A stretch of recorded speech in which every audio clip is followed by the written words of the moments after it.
Politics might be a little off your mind during the pandemic, but believe it or not, the absentee voting period for the June primary starts tomorrow. The big push this year is for Iowans to vote from home as much as possible and try to avoid the polls. Joining us now is Iowa Secretary of State Pate to talk about that effort. Secretary Pate, thanks for joining us. Well, thank you for inviting me. Absolutely. Your office is sending absentee ballot request forms to every active registered voter. As we understand, when will they get there and why this big push? You should be able to start looking in your mailbox this coming Monday, and you'll be looking for something like this. It'll be nice and colorful. It talks about Vote Safe Iowa, coming from the Secretary of State's office. It's a trifold piece, and it's a real simple form to fill out, and you prepaid postage, drop it in the mail back, and they'll mail you a ballot right to your house.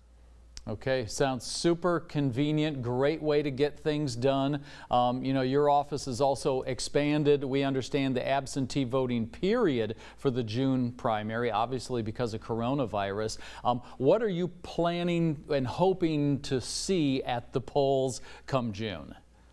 Well, I'm hoping Iowans will be listening closely and choose to vote absentee this time out. We want you to be safe, and we want you to have the opportunity to vote. We also want to make sure our election poll workers are safe, and we're going this approach because I think that's the best one for you.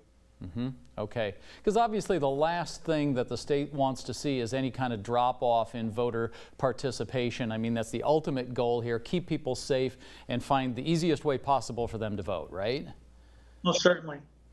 In fact, with the trends we're already seeing, because people have already started requesting absentee ballots, they're literally more than double what they were in 2016, the last presidential election right now.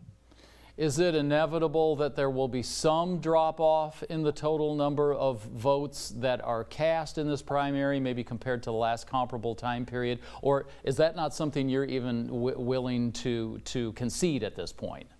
It's a little early for us to predict that one. I'd say give us a couple weeks and we'll have a better indicator. Primaries tend to be low turnout because we have caucuses. So most folks think, oh, we chose our presidential candidate, I don't need to vote again. Well, you do, because there are many local primaries and congressional primaries across the state still. So we want to make sure they have that opportunity to vote safe. All right, we appreciate everything you're all doing there in your office to try and make this as easy and convenient for Iowans to participate in their political process. Secretary of State Pate, thanks so much for joining us. Thank you.